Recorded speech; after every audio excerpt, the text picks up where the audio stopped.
आज के दिन का आगाज़ भी कराची वालों के लिए आहूं और सिसकियों के साथ हुआ है। अभी भी इंतज़ार में बहुत से लवाहिकीन और बहुत से ऐसे लोग बैठे हैं जो किसी मुआवजे का इंतज़ार कर रहे हैं कि शायद कोई मुआवजा हो जाए और उनका प्यारा जो 2 रातों से मलबे तले शायद कहीं पर दबा हुआ है वो निकल कर बाहर आ जाए। रात भर लाशें निकालने का सिलसिला भी सानेहा गुल प्लाजा के बाद जारी है। अमवात अब तक 23 हो चुकी हैं, 22 अफराद ज़ख्मी बताए जा रहे हैं और 83 का नंबर कल तक पता चला था कि 65 to 70 हैं, लेकिन अब कहा जा रहा है कि तकरीबन 83 अफराद ऐसे हैं जो अभी भी लापता है, जिनकी तलाश के लिए रेस्क्यू ऑपरेशन बिल्कुल ऐसा ही है। और आग जो है वो अब बुझा दी गई है। कल तक ये था कि 90% जो है वो आग पर काबू पा लिया गया था और उसकी कूलिंग का अमल जारी था और अब कम्प्लीटली आग को तो बुझा दिया गया है, लेकिन जो उसके आसार हैं वो अब हमें नज़र आ रहे हैं और जो प्यारे हैं, जो लवाहिकीन हैं, अभी तक वो अपने प्यारों को वहाँ पर ढूंढ नहीं सके हैं।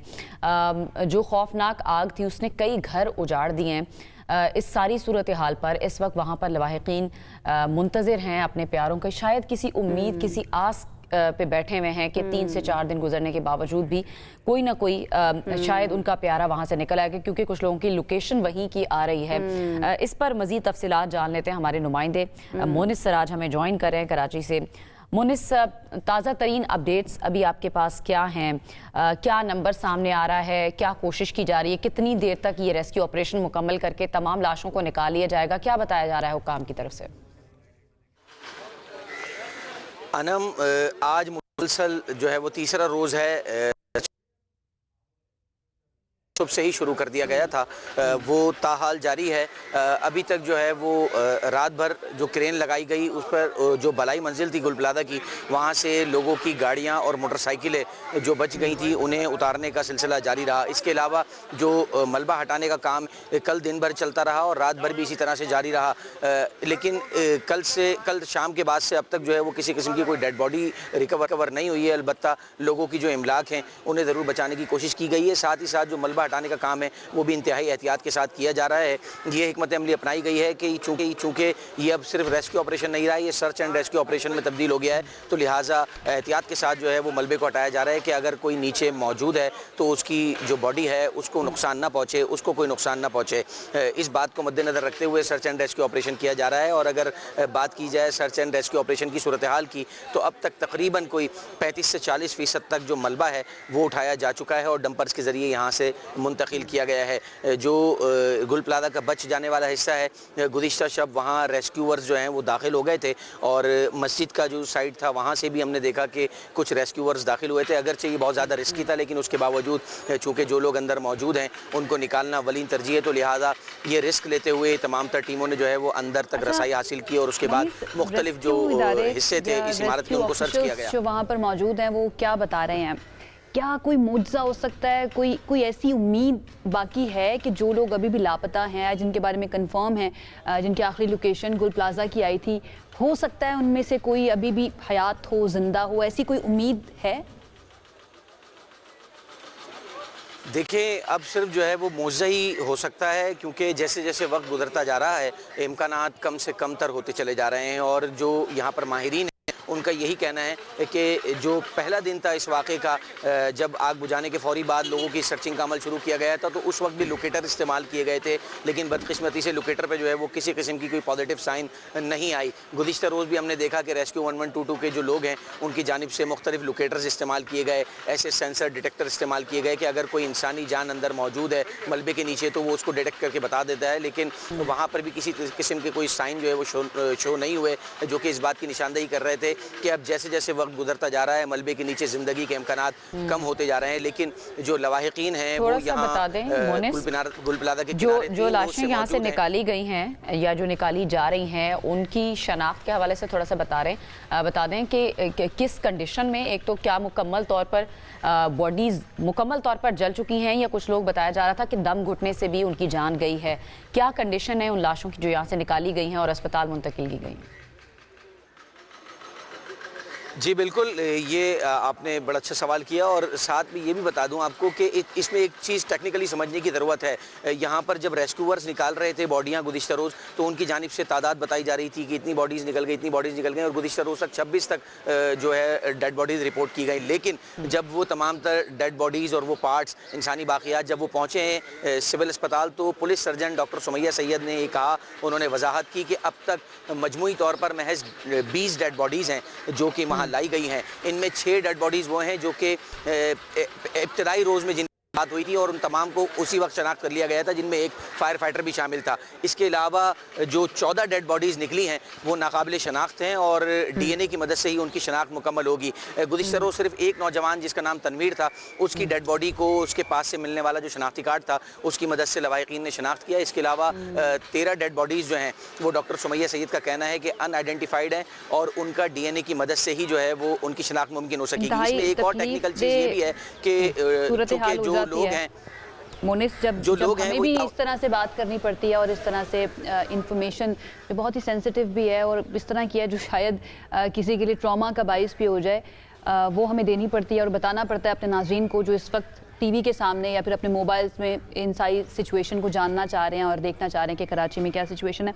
अच्छा मोनिस, बहुत से कॉन्फ्लिक्टिंग स्टेटमेंट्स और हमें पता है कि ब्लेम गेम भी शुरू हो जाती है इस तरह के हादसा। कोई नया वाक़या तो हुआ नहीं है ये कराची के अंदर। आपके पास क्या इन्फॉर्मेशन है? जो लोग वहाँ पर काम करते हैं, जो बाहर निकल आए थे, अल्लाह ताला ने जिनकी जान बचाई, डेफिनेटली आपने उन लोगों से या वहाँ पर जो लोग काम करते हैं उनसे बात की होगी। क्या यहाँ पर फायर एक्सटिंग्विशर्स या फिर जो सेफ्टी प्रोटोकॉल्स होते हैं उनका ख्याल रखा जाता था गुल प्लाजा के अंदर? क्योंकि कल हमारे साथ सदर मौजूद थे, काशिफ साहब गालिबन उनका नाम था, वो कह रहे थे कि भाई सब कुछ मौजूद था और तनवीर कासिम साहब, जी जनाब तनवीर नाम था उनका, वो मौजूद थे और वो कह रहे थे कि भाई सारा कुछ यहाँ पर मौजूद था, सारे प्रोटोकॉल्स का ख्याल रखा जाता था। ऐसा ही है?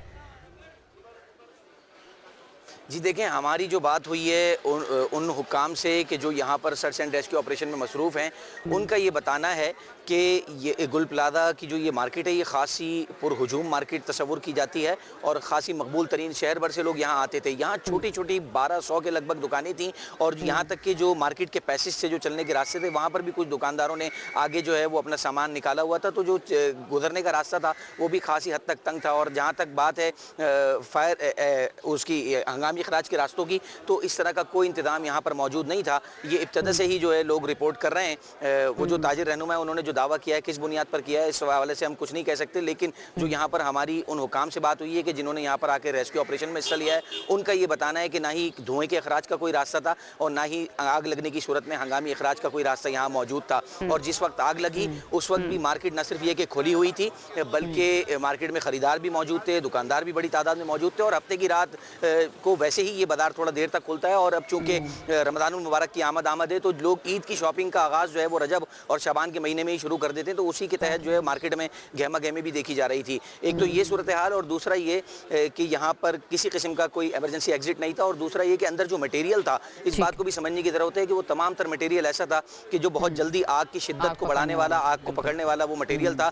और 13 से 17 मिनट के अंदर ये आग न सिर्फ लगी है बल्कि पूरे गुल प्लाजा को, जो कि तकरीबन 8000 गज के रकबे पर मुहित था, उसे अपनी लपेट में ले लिया। बिल्कुल ठीक है मोनिस, थोड़ा सा ये बता दें सिंध गवर्नमेंट किस तरह से कंपनसेट कर रही है उन लोगों को जिनके प्यारे चले गए हैं? ज़ाहिर है जान का तो कोई नेमुल बदल हो नहीं सकता। और दूसरा थोड़ा सा ये बता दें, कुछ एस्टिमेट लगाया गया है कि जानी नुकसान तो हुआ ही है, माली नुकसान अभी तक कितना हो चुका है? कोई अंदाजन कुछ बताया गया हो हुकाम की तरफ से या इस प्लाजा के मालिकान की तरफ से? जी, गुज़िश्ता रोज़ जब मेयर कराची मुर्तज़ा वहाब यहाँ पहुँचे थे और उन्होंने हमसे गुफ्तगू की थी तो उन्होंने बताया था कि वज़ीर आला सिंध ने एक खुसूसी कमेटी बना दी है जिसमें कराची चैम्बर के फेडरेशन के जो नुमाइंदे हैं वो भी मौजूद होंगे, कमिश्नर कराची होंगे, मेयर कराची खुद होंगे, सूबाई वज़ीर नासिर हुसैन शाह होंगे। इसके अलावा इन तमाम तर अफराद पर मुश्तमिल ये कमेटी होगी जो कि नुकसान का तयन करेगी, ताजिरों का जो नुकसान हुआ है गुल प्लाजा में उनके माली नुकसान का तयन करेगी और फिर गवर्नमेंट जो है वो उसके इजाले के लिए इक़दामात करेगी। जो कमेटी अपनी रिपोर्ट देगी उसकी बुनियाद बुनियाद पर जो है वो कंपनसेट किया जाएगा उन ताजिरों को। रहा सवाल जानी नुकसान का तो इसमें कोई शक नहीं कि जान का कोई नेमुल बदल नहीं, लेकिन मुर्तज़ा वहाब ने यह भी कहा कि वो अफराद जो कि यहाँ पर लुक़मा अजल बन गए इस अफसोसनाक साने में, उनमें से ज़्यादातर जो थे वो थे जो कि सेल्समैन थे, जो कि लेबर थी, जो कि यहाँ पर अपना रोज़गार हलाल रोज़गार कमाने की गर्ज से आए थे और वो मुलाजमत पेशा अफराद थे।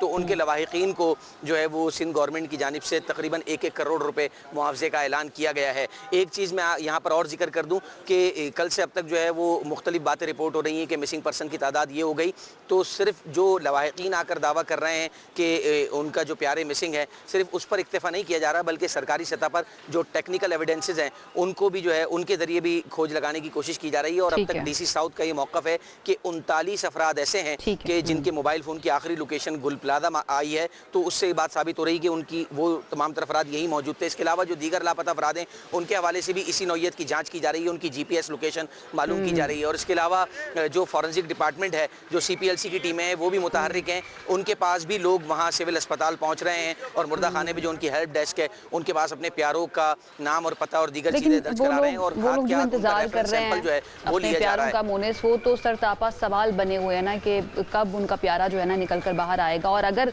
उनके प्यारे की जान जा चुकी है तो वो सवाल कर रहे हैं कि कौन उसका जिम्मेदार है। उसके लिए डेफिनेटली थोड़ा सा ज़रा इंतजार करना पड़ेगा, देखते हैं मामला किस करवट बैठता है। बहुत शुक्रिया फिल वक्त आपका मोनिस, आपसे आगे भी अपडेट्स लेते रहेंगे, जानते रहेंगे सारी सिचुएशन के बारे में और डेवलपमेंट और रेस्क्यू ऑपरेशन के बारे में डेफिनेटली। तो आपका बहुत शुक्रिया। हमें एक ब्रेक की तरफ जाना है, लेकिन जब हम ब्रेक से वापस आएंगे तो एक एजुकेटिंग या एजुकेशन के लिए आपकी एक सेगमेंट है हमारे पास कि आग की अकसाम जो हैं वो कितनी ज़्यादा होती है। दुनिया भर के अंदर अगर आग लग जाए किसी बड़ी बिल्डिंग के अंदर, किसी बड़े प्लाजा के अंदर, तो वहाँ पर कौन कौन से सेफ्टी प्रोटोकॉल्स या सिक्योरिटी प्रोटोकॉल्स का ख्याल रखा जाता है, और आग की अकसाम को किस तरह से और कितनी अकसाम के फायर एक्सटिंग्विशर्स और केमिकल्स होते हैं जिनके ज़रिए बुझाया जाता है, ये सब आपको बताएंगे एक ब्रेक के बाद। हमारे साथ बहुत ही पर्टिनेंट गेस्ट भी मौजूद होंगे इस पर बात करने के लिए, साथ रहिए।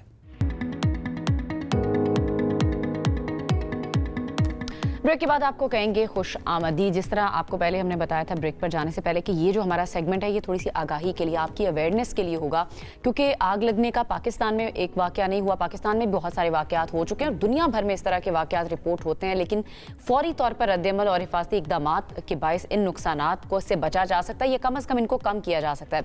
एक रिपोर्ट के मुताबिक आग लगने के ज़्यादातर जो वाकयात हैं वो किचन में होते हैं, जहाँ से फैलने वाली आग पूरी इमारत को अपनी लपेट में ले लेती है। एक आम तासुर ये भी पाया जाता है कि जब भी आग लगे उस पर पानी डाल दो, लेकिन ऐसा करना हर किस्म की आग के लिए मुनासिब नहीं है। ये तरीका हर जगह पे इस्तेमाल नहीं हो सकता, क्योंकि हवा में मौजूद ऑक्सीजन मिलने से आग मजीद भड़क भी सकती है और इस ज़मन में आगाही की ज़रूरत भी बहुत ज़्यादा है लोगों में। बिल्कुल ऐसे है, और यही आज हम एक कोशिश करेंगे। इस टेबल पर आप देख भी सकते हैं मुख्तलिफ किस्म के यहाँ पर इंस्ट्रूमेंट्स जो हैं या इक्विपमेंट पड़ा हुआ है, आपको समझाने की कोशिश करेंगे एक्सपर्ट के थ्रू कि किस तरह से आपने किस किस्म की आग से बचना है और आग की अकसाम बेसिकली होती कितनी है ये आपको बता देते हैं। पहली किस्म की आग को ए कहा जाता है, जो कि ठोस चीज़ों जैसे कि प्लास्टिक, कागज़, लकड़ी वगैरह में लगती है। दूसरी किस्म को बी कहा जाता है, जो कि मायात जैसे कि पेट्रोल, मट्टी के तेल से लगती है। तीसरी किस्म होती है जो मुख्तलिफ गैसों के नतीजे में भड़कती है, और चौथी किस्म डी होती है जो धातुओं, एल्यूमिनियम और मैग्नीशियम वगैरह से लग जाती है। पांचवी किस्म जो है उसको के या एफ कहा जाता है, जो कि कुकिंग ऑयल वगैरह से लगती है, और बरकी आलात से लगने वाली आग की किस्म ए भी होती है। एक रिपोर्ट जो है वो ये भी बताती है कि 60% केसेस में घर के किचन में आग लगती है और उसके बाद पूरी बिल्डिंग में फैल जाती है, जिससे 19% आग जो है वो फ्राइंग पैन जैसे बर्तन जो होते हैं उनके नतीजे में लगती है। अब अफरा तफरी में होता ये है कि लोग बाहर की तरफ भागना शुरू करते हैं। समटाइम्स अगर आपको पहले से नहीं पता तो आपको फायर एग्जिट का नहीं पता होता, और फिर वो पैनिक के नतीजे में समटाइम्स स्टैम्पीड भी हो जाता है। लोग एक दूसरे के ऊपर चढ़कर जो है बाहर निकलने की ऐसे भी जख्मी हो जाते हैं, ऐसे भी जख्मी हो जाते हैं, जान भी चली जाती है बहुत सारे लोगों की। ऐसी सिचुएशन में करना क्या चाहिए, कौन कौन से तरीक़ेकार होने चाहिए, आज हम इसकी बात करेंगे। इसके साथ साथ किस किस्म की आग के लिए किस किस्म का फायर एक्सटिंग्विशर होना चाहिए। हमें ऐसा लगता है कि हम किसी प्लाजा में जा रहे हैं, वहाँ पर एक फायर एक्सटिंग्विशर पड़ा हुआ है तो इसका मतलब है कि हम महफूज हैं। हालांकि हो सकता है कि वहाँ पर फायर अगर आग लग जाती है तो वो मुख्तलिफ किस्म की हो, वहाँ पर केमिकल की वजह से आग लग जाए या पेट्रोल की वजह से आग लग जाए, तो क्या हर आग को पानी के जरिए बुझाया जा सकता है या एक ही फायर एक्सटिंग्विशर चाहिए? आज हम इस पर बात करते हैं। हमारे साथ जो मेहमान मौजूद हैं उनका मैं तारुफ करवा देती हूँ। मोहम्मद एहसन साहब हमारे साथ मौजूद हैं, जो कि डायरेक्टर फायर हैं कैपिटल इमरजेंसी सर्विसेज इस्लामाबाद के। अस्सलाम वालेकुम, कैसे हैं आप? ठीक ठाक हैं? या जी बिल्कुल ठीक ठाक। बहुत ही अफसोसनाक वाकया है ये, हादसा है। डेफिनेटली आप भी इसको देख रहे होंगे, फॉलो अप कर रहे होंगे। सबसे पहले तो मैं ये चाहूँगी कि आप ये बताएं कि इस वाकये के अंदर सानिया गुल प्लाजा में आपको क्या लगता है, कहाँ पर गलती हुई है? थैंक यू वेरी मच जी। सबसे पहले तो जो वहाँ शहीद हुए हैं उनके लिए, उनके दर्जात की बुलंदी के लिए और मग़फ़िरत के लिए, और जो उनके लायकीन हैं उनके सब्र के लिए बहुत अफसोसनाक वाक़या है। और ऐसे बहुत से वाक़यात पिछले 10-15 सालों में हुए हैं, पूरे पाकिस्तान में हुए हैं, और हर दफ़ा हम इस वाक़ये के बाद इसी तरह का ही रिएक्शन करते हैं और फिर उसके बाद खामोश हो जाते हैं। असल इशू सेफ़्टी का है, सेफ़्टी कंप्लाइंस का है। हमारे यहाँ कल्चर ही नहीं है सेफ़्टी का, वो किसी भी चीज़ से शुरू कर लें। दीन को देखें तो इस्लाम सलामती से है, सलामती सेफ़्टी सिक्योरिटी दोनों का है। हम ग्रीटिंग भी सलामती से करते हैं, अस्सलाम वालेकुम, तुम महफूज रहो, सलामत रहो, लेकिन अमली तौर पे हम सलामती के पैरोकार नहीं हैं। जितनी मल्टी स्टोरी बिल्डिंग हैं उनमें 3 बुनियादी चीज़ें हैं। एक तो फायर प्रोटेक्शन, दूसरी फायर डिटेक्शन और तीसरी फायर फाइटिंग। अब ये तीनों की कंप्लाइंस ज़रूरी है। बिल्डिंग कोड ऑफ पाकिस्तान 2016 से बने हैं, उसके मुताबिक जहाँ जहाँ उसकी कंप्लाइंस हो रही है वो बिल्डिंग ठीक है। आप देखेंगे मल्टीनेशनल कंपनीज़ की जो बिल्डिंग है वहाँ फायर सेफ्टी कंप्लाइंस बहुत बेहतर है बनिस्बत हमारी प्राइवेट बिल्डिंग्स के, कमर्शियल प्लाजा के। लोगों का भी उतना ही रोल है। हम जिस बिल्डिंग में जाते हैं, हम जहाँ रहना चाहते हैं, जहाँ अपार्टमेंट ले रहे हैं, जहाँ अपनी दुकान ले रहे हैं, हमने कभी देखा गौर किया कि वो फायर सेफ्टी की कंप्लाइंस है? आग लगने की सूरत में वहाँ कोई ऐसा सिस्टम है जो आग को रजिस्ट करे, रिटार्डेंट हो? फॉर एग्जांपल प्रोटेक्शन में आपका इंटीरियर आ जाता है, आपने पैनलिंग की हुई है, सीलिंग की हुई है, पेंट किया हुआ, क्या वो फायर रिटार्डेंट है? इलेक्ट्रिकल वायरिंग बहुत बड़ा कंपोनेंट है। हम सस्ती तार, फायर रेटेड तार नहीं होती, इक्विपमेंट फायर रेटेड होता है, वो लगा लेते हैं और उसकी वजह से हम जो नॉर्मल आपको केसेस मिलते हैं शॉर्ट सर्किट ही मिलते हैं। हर फायर शॉर्ट सर्किट नहीं होती, लेकिन आसान हाल है कि हम शॉर्ट सर्किट पे डाल दें, और मोस्टली होता भी है क्योंकि हमारे यहाँ नहीं। हमारी नॉर्मल रूटीन है घरों में भी कि हम ओवरलोडिंग करते हैं स्विच का। एक आपका प्लग है, शू है, उसके ऊपर एक लगाया, दूसरा लगाया, उसकी रेटिंग से ज़्यादा लोड उस पर डाल देते हैं। तो यहाँ पर भी इसी तरह से आपको नज़र आ रहा है? हो सकता है, अभी तो इन्वेस्टिगेशन में क्लियर होगा, लेकिन हो सकता है कि शॉर्ट सर्किटिंग हुई हो या ओवरलोडिंग की वजह से हो। यूपीएस हम घरों में इस्तेमाल करते हैं। पाकिस्तान में बिल्डिंग्स ऐसी हैं जहाँ पर ये इक्विपमेंट मौजूद है और लोगों में अवेयरनेस भी है इक्विपमेंट को मौजूद होना, और फिर उसको चलाने की तरबियत होना, ये पता चलना कि भाई इसको चलाना कैसे जब ज़रूरत पड़े। कितनी अवेयरनेस है? देखिए, ये जो फायर है ना, फायर लफ्ज़ फायर, उसको अगर हम उसको देखें तो उससे बनता है फायर फाइंड द फायर। आई का मतलब है इन्फॉर्म, और आर का मतलब है आप रिटेन करें, रिस्ट्रिक्ट करें उसको, और ई का मतलब है आप एवेक्यूएट हो जाए। अब जब आपको पता ही नहीं है, जब आग लगी है तो आग लगनी है तो आग अव्वल तो लगनी नहीं चाहिए ना, ये पहला काम है कि आपके जो सिस्टम है वो इस तरह के हों। और अगर मल्टी स्टोरी बिल्डिंग या सेंसिटिव एरिया में ये नहीं है तो फिर दूसरा है कि चलो वो नहीं है, लग गई है तो डिटेक्ट होगी टाइमली। देखिए 0 सेकेंड से लेके जब इग्नाइट हुई है और 60 सेकेंड तक, 1 मिनट के अंदर अंदर, ये वो टाइम है जब वो न्यू फेज़ में है, नेजेंट है, पैदा हो रही है, आग बन रही है। इसमें फायर एक्सटिंग्विशर बहुत अच्छा है। ये ऐसे ही है जैसे आपके घर में फर्स्ट एड बॉक्स है, ये फायर का फर्स्ट एड एम्प्लायंस है। अगर इस फर्स्ट एड आपके पास है, फंक्शनल है और आपको इस्तेमाल भी करना आता है, क्योंकि इस सूरत में पैनिक हो जाते हैं, तो फिर आप उस आग को काबू कर लेते हैं, वो जो बाद में शायद 15-20 फायर ट्रक से भी काबू में ना आए, जब वो फुली डेवलप हो जाए। ट्राई टू एजुकेट पीपल थोड़ा सा ना, कि एक रेजिडेंशियल बिल्डिंग है, ठीक है, मल्टी स्टोरी बिल्डिंग है वहाँ पर, और अपार्टमेंट्स है वहाँ पर किस तरह का फायर एक्सटिंग्विशर होना चाहिए, उसके बारे में थोड़ा सा। ये जो मल्टी स्टोरी बिल्डिंग है, रिहायशी अपार्टमेंट्स हैं या ऑफिसेज हैं, वैसे तो हैज़र्ड के हिसाब से होना चाहिए, ठीक है, लेकिन जो हमारी फायर है ना, उसमें जितना भी फ्यूल है उसमें ज़्यादा बड़ी मिकदार सॉलिड की है ना। इस कमरे को आप देखें, स्टूडियो को देखें, तो इसमें भी बड़ी जो चीज़ें हैं वो सॉलिड ही हैं सारी, एक क्लास फायर में ही आती हैं, सिवाय उन इलेक्ट्रिकल इक्विपमेंट के जो पड़े हुए हैं, उसके लिए स्पेशलाइज आपको चाहिए। अब नॉर्मल जो आग है वो पानी से बुझ जाती है, जो एक क्लास फायर है उसके लिए बहुत अच्छा है। लेकिन अगर आपके सर्वर रूम में इलेक्ट्रिकल इक्विपमेंट है, फ्यूल की फायर है, पेट्रोल वगैरह को लगी, गैस की है, तो फिर जो आपके लेफ्ट साइड पे पड़ा हुआ है पाउडर वाला डीसीपी, डाई केमिकल पाउडर, ठीक है, ये क्लास ए, क्लास बी और सी के लिए बहुत अच्छा है। और ये दोनों मुख्तलिफ, ये हेलेट्रॉन है, ये गैस है, इसको हम यहाँ भी इस्तेमाल कर सकते हैं, इसको क्लीन एजेंट कहते हैं हेलेट्रॉन। और इसका फ़ायदा ये थोड़ा महंगा है, लेकिन चूंकि इसकी शेल्फ लाइफ बहुत ज़्यादा है, 12-15 साल तक अगर इसकी लीकेज ना हो तो आप इस्तेमाल दोनों कर में सकते हैं। इसमें और इसमें फ़र्क क्या है? अच्छा, इसका पहले ये बता दें, ये वो नॉर्मल है जो हर बिल्डिंग के अंदर हमें रखा हुआ हमें नजर रखा आता आता है, है। पाउडर वाला। जी, पाउडर वाला। इसमें और इसमें फिर क्या फ़र्क है? इसमें और इसमें फ़र्क ये है कि वो मल्टीपर्पज़ है, क्लास ए बी सी पे हो सकता है, ठीक है। लेकिन चूंकि वह पाउडर है तो जब पाउडर निकलता है अगर आप उसको इलेक्ट्रिक इक्विपमेंट में इस्तेमाल करते हैं वो डैमेज हो जाते हैं, आपके ज़ाया हो जाते हैं। अगर आप किसी कॉरिडोर में जो बंद है उसमें लगा हुआ उसमें इस्तेमाल करेंगे तो आपके सामने बहुत ज़्यादा वो पाउडर करके एजी फोगी Visibility कर का देगा, मसला हो जाता है। विजिबिलिटी कम कर देगा, सफोकेशन भी कर देता है अगर कन्फाइंड स्पेस में है। ठीक है। लेकिन नॉर्मल आपकी फ्यूल फायर है, पेट्रोल गैस की फायर है या आपकी सॉलिड फायर है तो उस पर ये काम ठीक है। करता और है। ये बेस्ट तो है आपके सर्वर रूम, डाटा सेंटर और आईटी इक्विपमेंट के लिए, लेकिन ये बी और सी पे भी अच्छा काम करता है और क्लास ए पे भी अच्छा काम कर सकता है। सबसे बड़ा फ़ायदा ये है कि इन्वायरमेंट में फ़ौरन इसको एब्जॉर्ब हो किस जाता तरह है। की जगहों पर ये वाला फायर एक्सटिंग्विशर होना चाहिए? स्पेशली आपके जो data centre, control room, IT के सेंटर, इलेक्ट्रिकल इक्विपमेंट वाले, वहाँ तो ये मस्ट इलेक्ट्रिकल होना इक्विपमेंट के लिए। चाहिए। और इसका नाम क्या है? Electron gas. ठीक है। इलेक्ट्रॉन गैस अच्छा, ये वाला जो होना आपकी चाहिए, तरफ ठीक पड़ा हुआ है इसके बारे में भी बता दें, और ये जो सारा इक्विपमेंट आप लेकर आए हैं इसके बारे में भी वन बाय वन ये डीसीपी पाउडर है उसी तरह का ही है, लेकिन ठीक ये है। छोटे साइज का 1 kg का, ये कारों के लिए, आपकी गाड़ियों के लिए। आप इतनी महंगी गाड़ी खरीदते हैं लेकिन गाड़ी के अंदर आपके पास फायर एक्सटिंग्विशर नहीं है 2000, 3000, 4000 का, तो इन केस ऑफ फायर आपने पीछे भी कुछ 3-4 माह पहले मोटरवे पे एक एक्सीडेंट हुआ था, वो कैरी डब्बा में आग लग गई थी, उसके गाड़ी पास में नहीं आग था, लगी थी, बिल्कुल। किसी दूसरी गाड़ी वाले ने निकाल के उसको बुझाने की कोशिश की। ठीक है। तो ये गाड़ी के लिए ये गाड़ी के लिए। अच्छा, बाकी ये सब किस जगह पे रखना चाहिए गाड़ी के अंदर इसको? कि गाड़ी के अंदर उस जगह पे रखना चाहिए जिसमें इन केस ऑफ फायर आप आसानी से इसको ऑपरेट कर सकें। मैं डिग्गी में बंद पड़ा हुआ, आप पैनिक हो गए, डिग्गी टाइम नहीं नहीं खुल मिला रही, निकालने तो का। आप बैक सीट के साथ पीछे कहीं भी रख सकते हैं इसको, जहाँ से आसानी से आप बिल्कुल ऑपरेट सही कर है। सकते हैं। अच्छा, बाकी चीज़ों के बारे में बताएं। ये जो बॉल है इसके बारे में बताइएगा। अच्छा, ये जो फायर बॉल है इसमें भी पाउडर ही होता है, लेकिन मैं अपने एक्सपीरियंस के हिसाब से और नॉर्मली पूरी दुनिया में भी इसको रिकमेंड नहीं किया जाता। रिकमेंड इसलिए नहीं किया जाता कि आप इसको फर्स्ट लाइन की डिवाइस ना समझें। ये प्राइमरी डिवाइस नहीं है, ये सप्लीमेंट्री है। ठीक है। कन्फाइंड स्पेस में इसका और इशू है, बंद कैबिनेट में इस तरह की जगहों पे कर सकता है, वन टाइम होगा, एक्सप्लोजन होगा, ब्रस्ट होगा और उसके बाद ख़त्म हो जाएगा।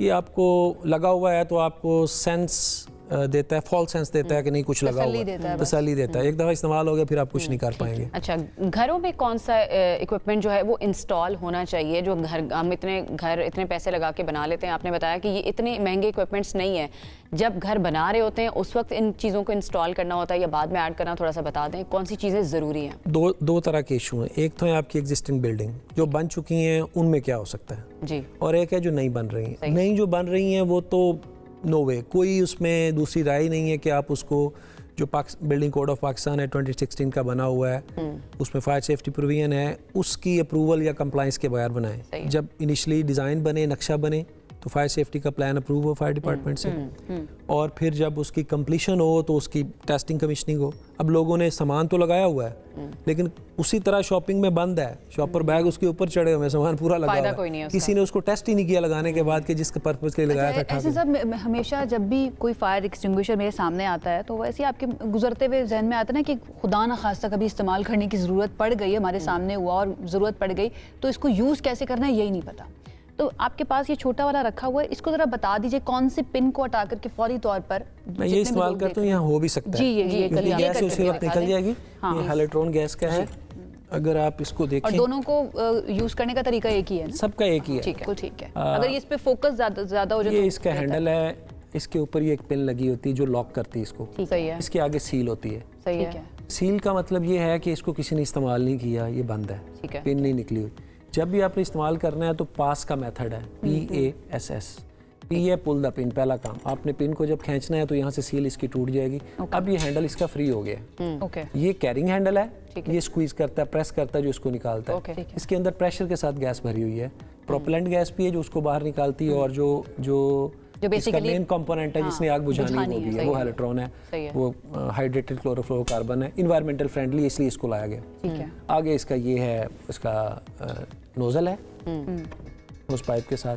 अब जब आप इसको पकड़ते हैं, यहाँ से इसको होजन को पकड़ेंगे और पकड़ने के बाद आपने पी से पहले पुल द पिन किया, उसके बाद ए है, हाँ जी, ए है, उसके बाद ए का मतलब है कि आपने एम करना है कहाँ आग बुझानी है। सही है। कोशिश ये करनी चाहिए कि सॉलिड और बाकी सारी चीज़ों में बेस ऑफ द फायर, जहाँ से फायर ओरिजिनेट हुई वहाँ बुझाएं। लेकिन लिक्विड फायर में आप सरफेस पे भी कर सकते हैं, सरफेस पे भी कर सकते हैं। दूसरे इसका मतलब है कि अब आपने इसको स्वीप करना है।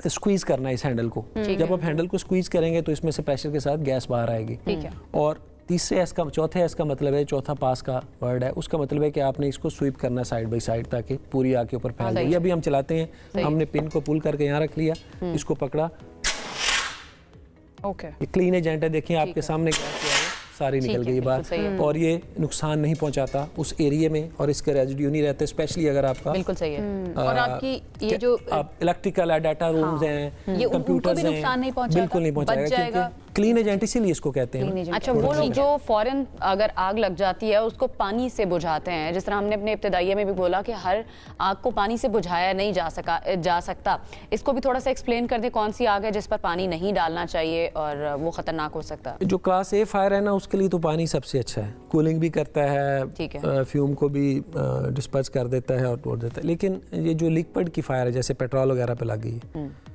या हमारे यहाँ जो बड़ा इशू है किचन फायर का है, फैट फायर का, फ्राई पैन में जो तेल होता है उसको आपने देखा होगा, मक्खन और तेल को बाजू का आग लग जाती है। अब जो ऑयल है वो कोई 300-400 डिग्री सेंटीग्रेड पे चल रहा होता है, और पानी का अपना जो बॉइलिंग पॉइंट है, टेम्परेचर है 100 है, उस पानी के ऊपर आप एक कतरा मारे ना ज़रा पानी का, नॉर्मली आप करते भी हैं, अगर ऑयल हो तो उसमें एक कतरा करते हैं तो कैसे एक्सप्लोजन बनता है, स्पार्क बनता है, वो 10 टाइम उसको मल्टीप्लाई कर देता है, और वो आग फैलेगी, इतना ज्यादा होगी, आपको भी जला देगी। और वहाँ पानी से इतना नुकसान हो सकता है फैट फायर पे, जो किचन फायर है उसमें। ठीक है। इसी तरह फ्यूल में है, फ्यूल के ऊपर अगर आप पानी मारते हैं तो वो स्प्लैश करता है, वो उस फ्यूल को उठा के आगे फेंकेगा, उस जगह पे भी आग लग जाएगी। तो अगर तो फ्यूल की फायर है या इलेक्ट्रिकल इक्विपमेंट की फायर है और या फैट फायर है किचन की, तो उसके ऊपर आप पानी वाला सिलेंडर इस्तेमाल ना करें, उसमें डीसीपी इस्तेमाल करें, उसमें पाउडर वाला कार्बन डाइऑक्साइड का सिलेंडर पड़ा है वो इस्तेमाल करें,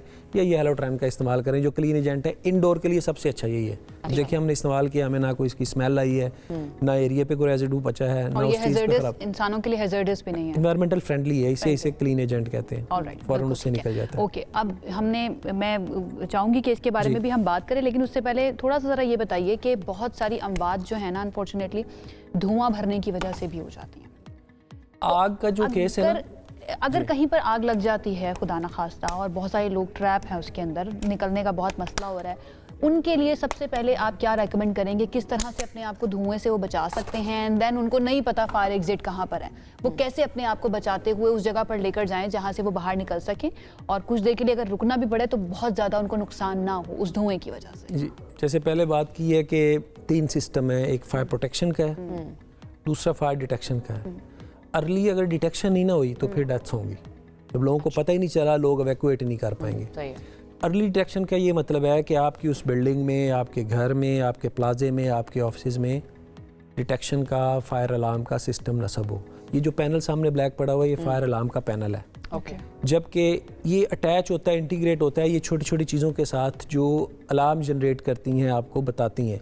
ये स्मोक डिटेक्टर है, ये लगा हुआ है, तो स्मोक किचन में है, किचन से बाहर है, बेडरूम में है, ऑफिस में है, ये स्मोक को इनहेल करेगा और उसके साथ इंटीग्रेट होगा, अलार्म बजना शुरू हो जाएगा। जब अलार्म बजेगा तो अगर पैनल के साथ अटैच है तो आपको लोकेशन भी आ जाएगी किस जगह पे हो रहा है। मैं यही पूछने वाली थी कि अलार्म तो बजता है लेकिन समझ नहीं आ रही अगर पैनल के साथ अटैच है, इंटीग्रेट है, तो इंटीग्रेटेड सिस्टम लगाना चाहिए। ये हीट का है, किचन वगैरह में लगाया जाता है, क्योंकि धुआं तो वैसे भी पकते हुए निकलता रहता है, फाल्स अलार्म ना बजे तो हीट डिटेक्टर लगाते हैं। ठीक है, सडन टेम्परेचर आता है, ये अलार्म देगा आपको लोकेशन। अगर इंटीग्रेट है तो फिर आपको लोकेशन भी आएगी कि इस कमरे में इस जगह पे ये जनरेट हो रहा है। अब जब ये दोनों काम करेंगे, इसके साथ ये फ्लैशर और साउंडर अटैच है। अब ये रेड किस्म की लाइट फ्लैश भी करेगी और ज़्यादा से अलार्म भी बजना शुरू हो जाएगा। अब अलार्म बजने का मतलब है कि उस बिल्डिंग के सारे लोग उसको समझें, लेकिन सुनने और समझने का ताल्लुक ट्रेनिंग से है, अवेयरनेस से है। बिल्डिंग में लगा हुआ है, बजा भी है, लेकिन लोगों को इसका पता नहीं है, तो वो इसको सुनेंगे और समझेंगे नहीं, निकलेंगे भी नहीं। वो तब निकल सके अगर साल में 1 दफ़ा 2 दफ़ा उन्होंने ट्रेनिंग की हो, इवैक्यूएशन ड्रिल की हो कि भाई आपने अलार्म बजाया, इस तरह की उसकी साउंड है, इस साउंड पे हमने निकलना है, किस रास्ते से निकलना है, कहाँ जाके खड़े होना है, कहाँ जमा होना है। मेरे ख्याल से ये ड्रिल्स तो स्कूल्स कॉलेजेस में होनी चाहिए ताकि आपको बचपन से ही पता हो कि आपने करना क्या, इस तरह की चीज़ें हो जाएं तो। अच्छा, ये जो इक्विपमेंट्स पड़े हुए हैं, ये बिल्डिंग जब बन जाए, अब ज़्यादातर तो बिल्डिंग्स में आपने खुद भी जिस तरह मेंशन किया कि नहीं है कोई सिस्टम भी, खासतौर पर रेजिडेंशियल जो बिल्डिंग्स हैं, ये उसके बाद इंस्टॉल हो सकता है ये जो सामने सारा इक्विपमेंट पड़ा है? अगर तो एग्जिस्टिंग बिल्डिंग है तो फिर तो सोल्यूशन ये है कि सिर्फ उसमें फेज़ 1 में आप फायर डिटेक्शन का सिस्टम लगाएं फेज़ 1 में, और फेज़ 2 में उसमें फायर फाइटिंग का सेटअप लगाएं। फायर फाइटिंग के सेटअप से मुराद है उसमें हाइडेंट हो, उसमें होज कैबिनेट हो, होज रील लगी हो, स्प्रिंकलर ऑटोमेटिक लगे हों कि जहां आग लगी है उसका सेंसर ब्लो करे और पानी वहां आना शुरू हो जाए। लेकिन अगर नई बिल्डिंग बन रही है तो उसमें तो वैसे ही कंप्लाइंस करनी है, आपने बनाने से पहले डिज़ाइन में रखना है, उसकी ड्राइंग में रखना है कि कहाँ क्या चीज़ लगेगी उसके हैजर्ड के हिसाब से। लेकिन जितनी भी एग्जिस्टिंग बिल्डिंग है, जैसे गुल प्लाजा पुरानी बिल्डिंग थी 30-40 साल पहले बनी हुई है, उसमें कम अज़ कम फेज़ 1 में या इस तरह की जितनी बिल्डिंग है फायर डिटेक्शन का सिस्टम तो लग सकता है ना। स्मोक डिटेक्टर हो, हीट डिटेक्टर हो, ये गैस डिटेक्टर किचन में लग जाता है आपकी LPG। पिछले दिनों वाकया हुआ है ना G7 में, गैस लीक शादी वाले घर में। अगर ये हो तो ये अलार्म बजना शुरू हो जाता है, ऑटो है आपके मोबाइल पे भी दे देता है, सिस्टम से भी इंटीग्रेट हो जाता है। फैसल साहब, आप घरों की बात कर रहे हैं, आप ये सारी चीज़ें बता रहे हैं ना, तो मुझे लग रहा है कि सब कुछ लग्जरी है जो देखने वाली आवाम है उनके लिए, क्योंकि वो कहते हैं कि भाई हमारा तो खाने को पूरा नहीं पड़ रहा, तो हम ये चीज़ें लगा के जो है ना वो किधर जाएंगे। जो बिल्डिंग्स हैं, स्पेशली गवर्नमेंट की बिल्डिंग्स या प्राइवेट बिल्डिंग्स, क्या हमारे पास कोई ऐसी रूल्स मौजूद हैं, ऐसा कोई लॉ मौजूद है जो कि इंश्योर करवाए कि जितने भी मालकान हैं उनके लिए ज़रूरी है कि भाई ये सब चीज़ें मौजूद होनी चाहिए? क्या कोई ऐसा रूल मौजूद है, और अगर कोई ऐसा लॉ मौजूद है, इम्प्लीमेंटेशन किस हद तक है? आपने पहले बात की कि लोग लग्जरी समझते हैं। आपकी जिंदगी में सबसे कीमती चीज क्या है? जान होती है, लाइफ की डेफिनेटली लाइफ है ना, जिंदगी में लाइफ है, तो लाइफ से ज्यादा तो कुछ नहीं है। लाइफ पे इन्वेस्टमेंट है। लोगों का पॉइंट ऑफ व्यू आपके सामने रख रही हूँ। तो लाइफ से ज्यादा कोई कीमती नहीं। अगर आप अपनी सारा कुछ अपनी लाइफ के लिए कर रहे हैं ना, जान के लिए कर रहे हैं, तो उस जान से ज्यादा कोई चीज नहीं है। वन टाइम आपकी कॉस्ट है, अगर आप लगा लेते हैं तो उससे ज्यादा ये तो वही बाइक चलाते हुए हेलमेट अगर आप नहीं खरीद रहे, महंगा बाइक ले रहे हैं, 1,20,30 हज़ार की बाइक है, 5,000 का हेलमेट नहीं है। लॉ बताएं, कोई है मौजूद? बिल्डिंग कोड ऑफ पाकिस्तान 2016 ठीक है, मौजूद है, 2016 में बना था, रिवीजन हुई है। उसमें फायर सेफ्टी प्रोविजंस हैं।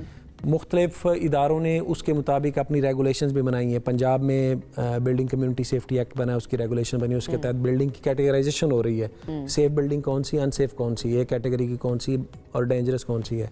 इस्लामाबाद में भी माशाल्लाह बिल्डिंग डिपार्टमेंट उसकी अप्रूवल नक्शों की चीज़ों की नहीं देता जब तक कि उसकी कंप्लाइंस ना हो।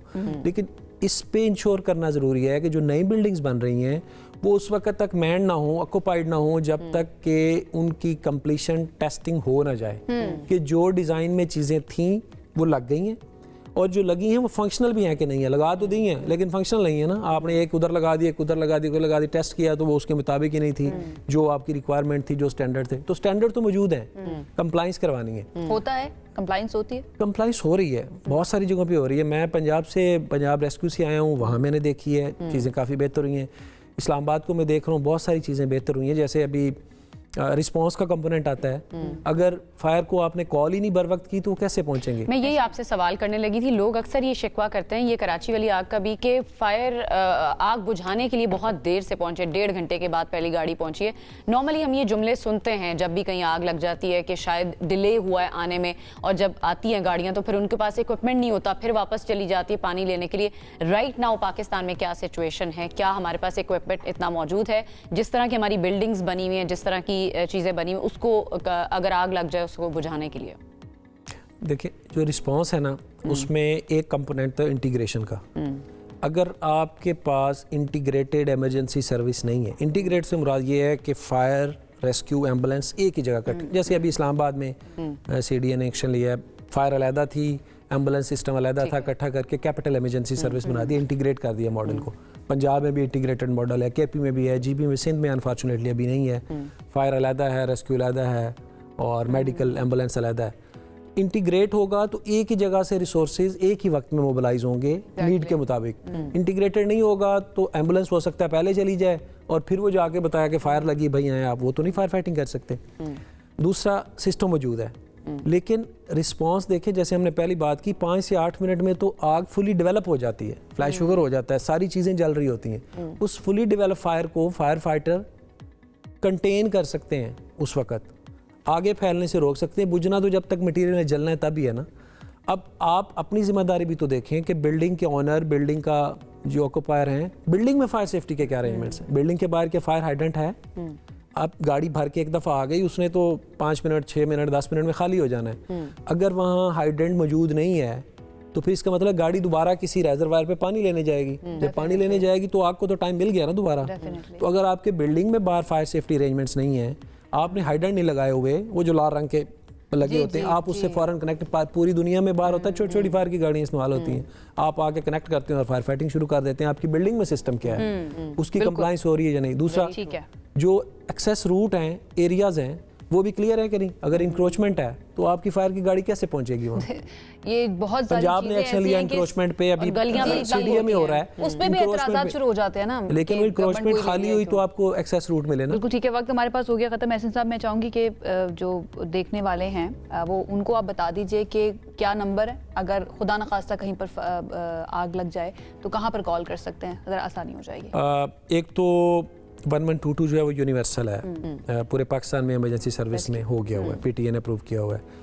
यहाँ इस्लामाबाद में 1122 भी चल रहा है और 16 भी चल रहा है। फायर की सूरत में आप 16 पे कॉल करें, टोल फ्री नंबर है ना, टोल फ्री नंबर है, कोई पैसे नहीं लगेंगे, कोई पैसे नहीं। आप जितनी जल्दी कॉल करेंगे उतनी ही जल्दी आपके पास रिस्पांस पहुंचेगा। ठीक है। और अगर आपको खुद है, आप अपनी बिल्डिंग में ऑक्यूपेंट को, रहने वालों को ट्रेनिंग दें, कम से कम फायर एक्सटिंग्विशर के इस्तेमाल की ट्रेनिंग दें। ये फर्स्ट एड अप्लायंस है, आप फ़ौरन इस्तेमाल कर सकते हैं, लगा हुआ है तो। अगर आपने पहले 1 से 2 मिनट में इस्तेमाल कर लिया, आप उस आग को काबू पा लेते हैं, लेकिन वो 3 मिनट से जैसे क्रॉस करती है फिर आपकी लिमिट से बाहर हो जाती है, फिर फायर फाइटर्स टाइम बाउंड होता है। ठीक है। फिर एवैक्यूएट होना लाइफ सेफ्टी मेजर कंपोनेंट है। जिस बिल्डिंग में आप रहते हैं उसके रास्तों का, उसके एग्जिट का आपको पता हो, वो बंद ना हो, वो क्लियर हो, उनके ऊपर कोई चीज़ ना रखी हो, उनके ऊपर फायर रेटेड डोर लगे हों जो आग को अगली तरफ जाने से रोकें, स्टेयर केसेस आपके प्रेशराइज हों, आप वहाँ से आसानी से निकल सकें। सब कुछ लगा हुआ है लेकिन बिल्डिंग में इमरजेंसी लाइट्स नहीं है, तो आप अंधेरे में तो एक दूसरे के ऊपर गिरेंगे, स्टैम्पीड होगी, आप सफोकेशन से मर जाएंगे। धुआं है बिल्डिंग में भर गया तो फिर आपने, ज़मीन ठंडी होती है, धुआं गर्म होता है, ऊपर उठता है, तो आपने ज़मीन के साथ क्रॉल करते हुए बाहर निकलना है, नीचे होते हुए निकलना है। आप अगर साल में 1 या 2 दफ़ा अपनी बिल्डिंग की इवैक्यूएशन ड्रिल नहीं करते, अगर 5 या 6 स्टोरी बिल्डिंग है तो आपको तो पैनिक में पता ही नहीं चलेगा, जब लाइट नहीं होगी कहाँ से निकलना है, निकलना है तो कहाँ जाके इकट्ठे होना है। तो ये सब चीज़ें ज़रूरी हैं। Thank you so much Ehsan साहब, बहुत बहुत शुक्रिया हमें ज्वाइन करने के लिए भी और इतना गाइड करने के लिए भी, लोगों को बताने के लिए कि भाई अगर आग लग जाती है तो आपने क्या क्या करना है। और देखिए, अगर कर लेंगे ये सब कुछ तो आपकी जान, आपके जो बिल्डिंग में रहने वाले लोग हैं उनकी जान बच जाएगी। इस्लाम में भी है ना, आपने अगर एक इंसान की जान बचाई, बिल्कुल इसी तरह से आपने पूरी इंसानियत की जान बचाई, तो ये आपकी रिस्पॉन्सिबिलिटी है। एक और चीज़ जाते जाते जिसका मैं जिक्र करना चाहूँगी कि ये बड़ा एतराज़ किया जाता है और बार बार इसके ऊपर इल्ज़ाम भी लगाया जाता है कि भाई जी फायर ब्रिगेड का अमला जो है ना वो बड़ी देर से पहुंचा, स्पेशली कराची के अंदर अनम ये बहुत ज़्यादा होता है।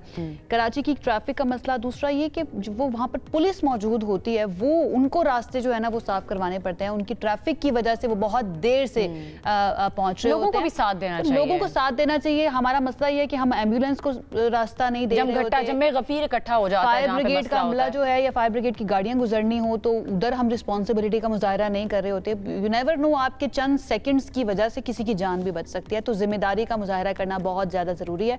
बाकी हमने आपको गाइड भी कर दिया है, इंस्ट्रक्शंस आपको मिल चुकी हैं कि किस तरह से आपने बिहेव करना है, खुदा न खासा अगर आग लग जाती है तो। अब हम जाते हैं एक ब्रेक की तरफ, वापस आएंगे तो बात करेंगे मज़ीद, साथ रहिए।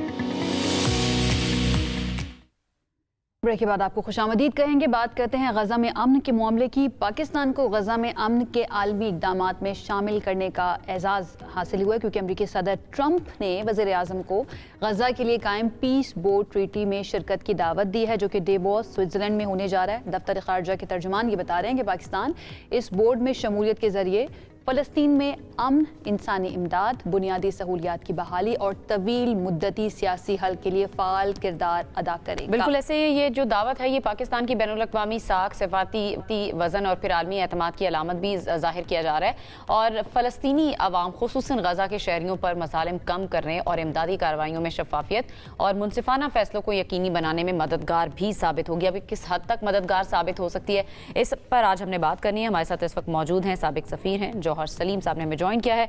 जौहर साहब, बहुत बहुत शुक्रिया हमें ज्वाइन करने के लिए। सबसे पहले तो मैं चाहूँगी ये जो अमन के लिए कोशिशें हो रही हैं आलमी सतह पर अमेरिका की तरफ से, ये जो पेशकश भी की गई है पाकिस्तान को, क्या इंडिकेट करता है, ख़ास तौर पर पाकिस्तान की इम्पोर्टेंस आलमी सतह पर किस चीज़ का इंडिकेशन जाहिर करता है? जी बिल्कुल, पाकिस्तान को देखने से पहले भी वो जो 8 मुल्क थे, जो मुसलमान मुल्क जिनसे प्रेसिडेंट ट्रंप ने कंसल्ट किया था, ये 20 निकात थी जो प्लान उन्होंने बनाया है, 20 पॉइंट पीस प्लान, जिसका ये हिस्सा है बोर्ड ऑफ पीस, उसमें भी पाकिस्तान शामिल था। जो कंसल्टेशन जो बाकी जो अहम तरीन मुल्क हैं जो इसमें जो अरब मुल्क हैं जो शुरू से इस तनाज़े की सालसी में शामिल थे, मिसाल के तौर पे Egypt, Jordan, Qatar, Turkey. Saudi Arabia, तो उनका टर्की, तुर्किया भी बिल्कुल, तो उन सारे मुल्कों के साथ भी पाकिस्तान की कंसल्टेशन चलती रही। तो पाकिस्तान को बहुत एक नुमाया हैसियत रही है इस सारे प्रोसेस में, कंसल्टेशंस में, और वो एंगेजमेंट में पाकिस्तान शामिल रहा है सारी।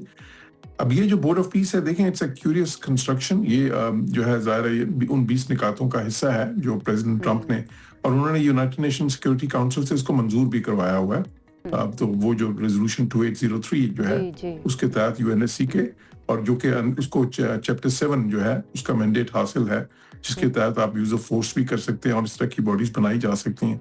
तो यूएन का इसका मैंडेट है।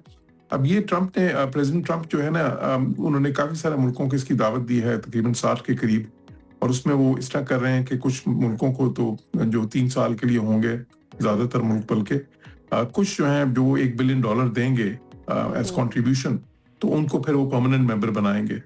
पर ये लग रहा है कि ये बोर्ड जो है वो गजा की जो सिचुएशन का ताल्लुक है जहां तक, तो उसमें एक उन्होंने एक मल्टी लेयर्ड जो है ना, एक वो उसकी गवर्नेंस और एडमिनिस्ट्रेशन की सुपरविजन के लिए सबसे ऊपर ये बोर्ड होगा जिसको प्रेसिडेंट ट्रंप चेयर करेंगे। उसके नीचे फिर एक जो एग्जीक्यूटिव बोर्ड होगा, उसको वो भी प्रेसिडेंट ट्रंप ने उसमें ऑलरेडी मार्को रूबियो को, जेरेड कश्नर को, वर्ल्ड बैंक के प्रेसिडेंट अजय बंगा, स्टीव विटकॉफ, उन सबको डाला है। अच्छा, वो जो बोर्ड है उसमें एक हाई रिप्रेजेंटेटिव भी होगा, जो है उनको भी, ये हाई रिप्रेजेंटेटिव का जो ओहदा है ये इसी तरह था। मैं एक टाइम पे बहुत साल पहले मैं बोस्टन में सफी था, तो वहां पे भी एक हाई रिप्रेजेंटेटिव होता था जो यूनाइटेड नेशंस मैंडेट में था, और उसको बहुत ज्यादा पावर्स हासिल थी, वो सुपरवाइज करता था वहां की सारी गवर्नेंस को। उसके नीचे फिर एक एग्जीक्यूटिव बोर्ड गजा होगा, तो वो जो है उसमें भी काफी मुल्कों के लोग होंगे। उसमें भी थोड़ी सी इस वक्त कंट्रोवर्सी है, क्योंकि वो तुर्किया के फॉरेन मिनिस्टर को उसमें डालना चाहते हैं, लेकिन इजराइल इस पे इतराज कर रहा है। उसके नीचे फिर एक इजरायली मीडिया जो रिपोर्ट कर रहा है वो ये कह रहा है कि गवर्नमेंट ऑफ पैलेस्टीनियन टेक्नोक्रेट्स होंगे जो बेसिकली सारे मामलात को चला रहे होंगे पैलेस्टीन के अंदर, एंड देन उसके ऊपर ये 2 बोर्ड्स का जो आपने जिक्र किया वो उसको ओवरसी कर रहे होंगे। एक और चीज़ जो इजरायली मीडिया रिपोर्ट कर रहा है वो ये है कि नेतन्याहू इस पीस बोर्ड की साइनिंग तकरीब जो है उसके अंदर शिरकत नहीं कर रहे, क्योंकि उनको ये एतराज़ है कि तुर्किया और कतर को क्यों इन्वाइट किया गया है यहाँ पर।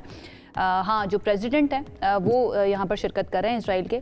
तो हम इस सारी सिचुएशन को फिर किस तरह से समझे, या फिर कितना ज़्यादा ट्रस्ट किया जा सकता है कि ये जो अब बनाया जा रहा है पीस ट्रीटी, या फिर ये जो बोर्ड बनाया जा रहा है, इस पर किस हद तक अमल दरामद होगा? क्योंकि अगर नेतन्याहू जो कि रिस्पॉन्सिबल हैं बेसिकली गजा या पूरे फ़लस्तीन के अंदर कत्ल व गारतगरी करने में, वो ही शामिल नहीं होंगे या उनका ही कंसेंट मौजूद नहीं होगा इस पीस डील के लिए, पीस ट्रीटी के लिए, तो फिर कितना ज़्यादा इसके ऊपर हम ट्रस्ट कर सकते हैं? जी बिल्कुल, असल में जी ये 4 लेयर्ड प्रोसेस है अपेरेंटली। 3 बोर्ड्स होंगे, ये बोर्ड ऑफ पीस सबसे ऊपर जिसको प्रेसिडेंट चेयर कर रहे हैं, फिर एग्जीक्यूटिव बोर्ड, फिर एग्जीक्यूटिव बोर्ड गाजा, और उसके नीचे फिर वो कमेटी है जिसके ऑलरेडी उन्होंने अनाउंस कर दिया है, वो एक डिप्टी मिनिस्टर थे पैलेस्टीनियन PLA के, जो है अली शाह। तो वो ये सिस्टम उन्होंने बनाया है, बहुत ही ज्यादा एलेबरेट है, जो है जिससे मैंने बताया। फिर इसमें एक हाई रिप्रेजेंटेटिव जो है वो गजा बोर्ड जो तीसरा लेयर है वो उसका हिस्सा होंगे, जो है, और वो सुपरवाइज करेंगे डे टू डे गवर्नेंस को वहां पे, जो कि फिलिस्तीनियन जो टेक्नोक्रेटिक कमेटी करेगी। आपने सही कहा, इजराइल को इस पे बिल्कुल बहुत सी चीजों पे इसके इतराज है। अभी भी जो ट्रम्प की एक्शन ले रहे हैं प्रेसिडेंट ट्रम्प, तो इजराइल में उसकी सख्त मुखालफत हो रही है। उनकी जो हुकूमत है वो एक कोलिशन हुकूमत है, मखलूत हुकूमत है इस वक्त, क्योंकि वो उनको नेतन्याहू को वहां पे अक्सरियत तो हासिल नहीं है।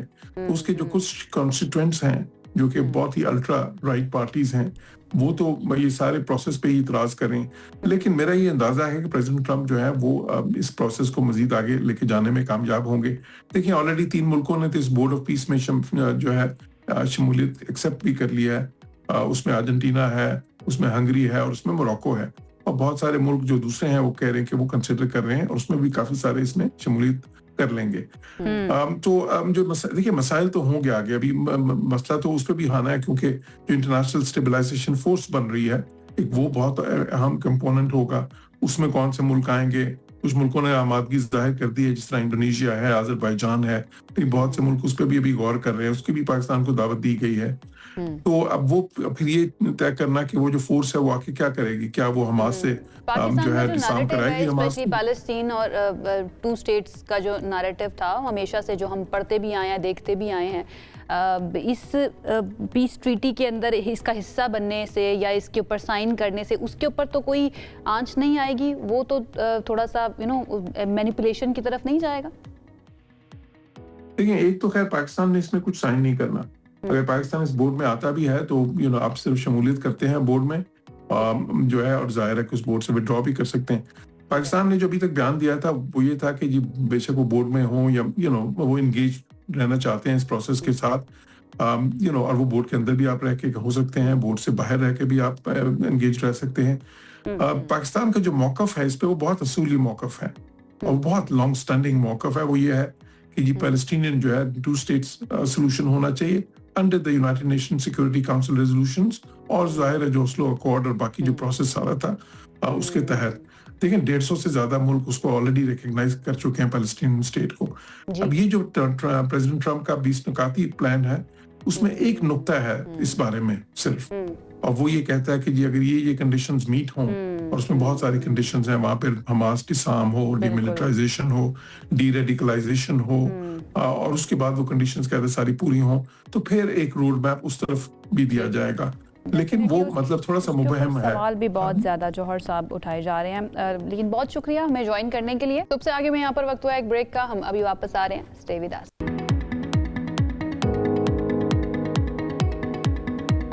This segment is brought to you by AKD Securities Limited. Welcome back. Segment है हमारा मनी मैटर्स। दिसंबर 2025 में पाकिस्तान की आईटी बरामदात रिकॉर्ड $437 मिलियन तक पहुंच गई हैं, जो कि सालाना बुनियाद पर 26% और माहाना बुनियाद पर 23% इजाफा है। इस मजबूत कारकर्दगी से माली साल 26 के पहले 6 माह में आईटी बरामदात $2.2 अरब तक हो गई हैं, जो कि अगर हम कंपेयर करें पिछले साल के मुकाबले में 20% ये ज्यादा बताई जा रही है। माहिरीन ये बता रहे हैं कि इस इजाफे की वजूहात में खलीजी ममालिक में क्लाइंट्स की तादाद में इजाफा है और स्टेट बैंक की पॉलिसी में नरमी भी है।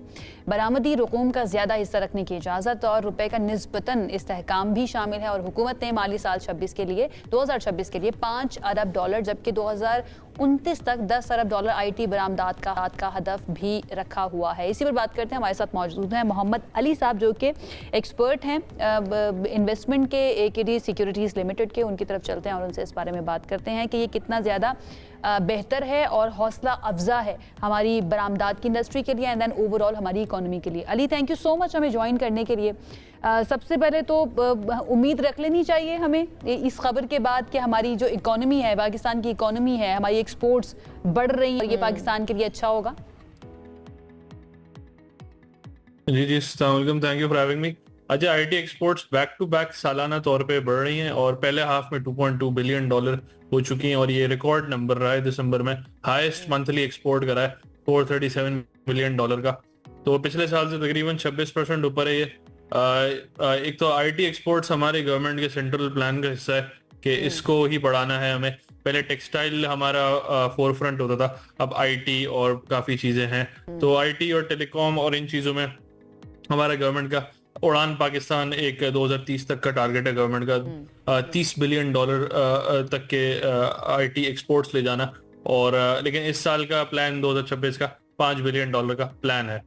तो आईटी के फर्म्स बहुत सारी वजह, आईटी के फर्म्स एक तो इक्विटी इन्वेस्टमेंट रिटेन कर पा रहे हैं, 35% जो ये लाते थे अपने मुल्क में, अब 50% इन डॉलराइज्ड फॉर्म रिटेन कर पा रहे हैं। एक बड़ी वजह एसबीपी की नई पॉलिसी थी, और गल्फ रीजन में भी इनके क्लाइंट्स काफी बढ़ गए, ये भी एक बात है। तो फॉरेन करेंसी अकाउंट और डॉलर की स्टेबिलिटी भी एक बड़ी चीज है। डॉलर स्टेबल होगा तो इररेगुलर चैनल से आईटी की प्रोसीड्स नहीं आ रही, और अब proper formal channel through the state bank of Pakistan और कमर्शियल बैंक्स आ रही हैं। ये 2-3 वजूहत है।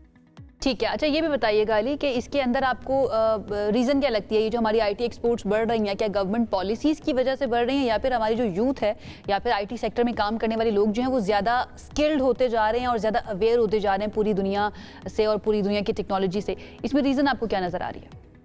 जी, मैं वही बताया, तो गवर्नमेंट की पॉलिसीज का भी पुश है, और हमारे ग्रेजुएट्स तो हमेशा से स्किल्ड थे ही।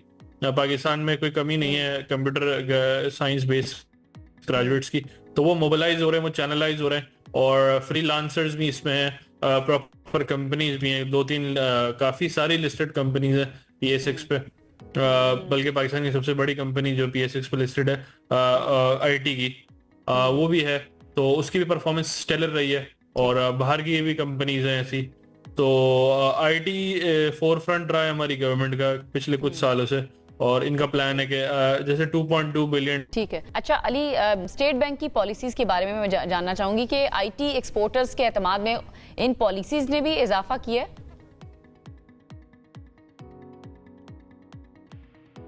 बिल्कुल ऐसा ही है।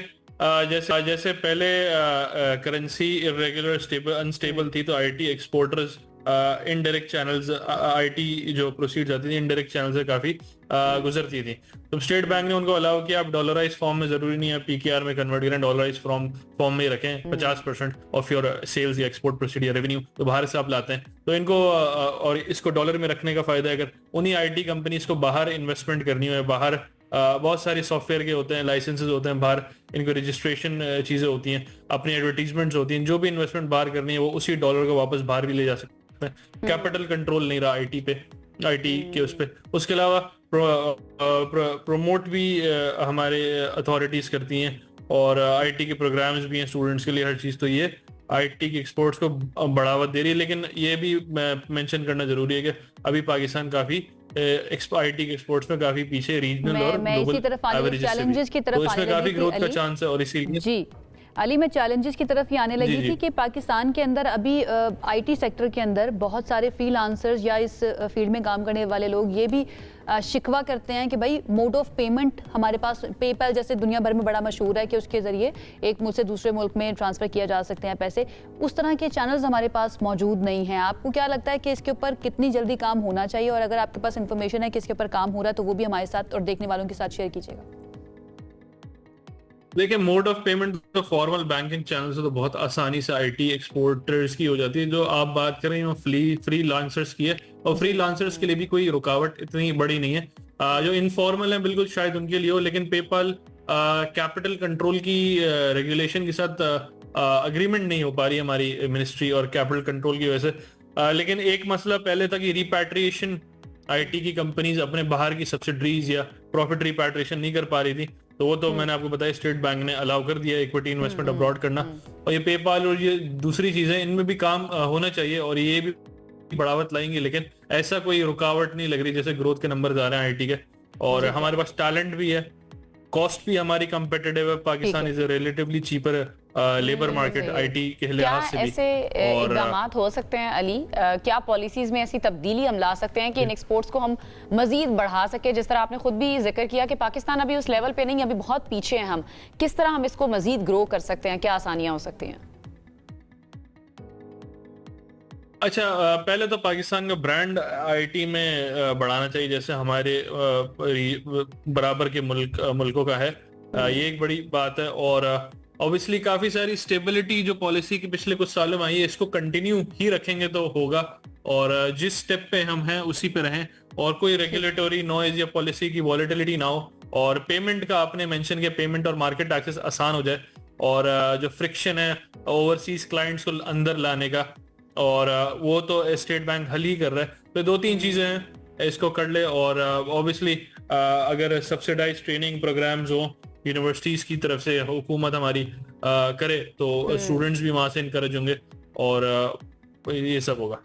डेफिनेटली। बहुत बहुत शुक्रिया अली हमें ज्वाइन करने के लिए और इस मामले के ऊपर अपनी राय देने के लिए। जनाब, पाकिस्तान की IT जो है ना वो बढ़ती जा रही हैं, और $30 बिलियन तक का टारगेट रखा गया है 2030 तक का, और इस साल के लिए $5 बिलियन का, और अभी तक की इत्तलात के मुताबिक $2.2 बिलियन तक तो हम पहुंच चुके हैं। लेट्स होप कि हम इस टारगेट को भी अचीव करें, एंड देन हम अपनी एक्सपेक्टेशन से भी एक्सीड कर जाएं। 2030 तक हम $30 बिलियन की बजाय उससे भी ज़्यादा करें।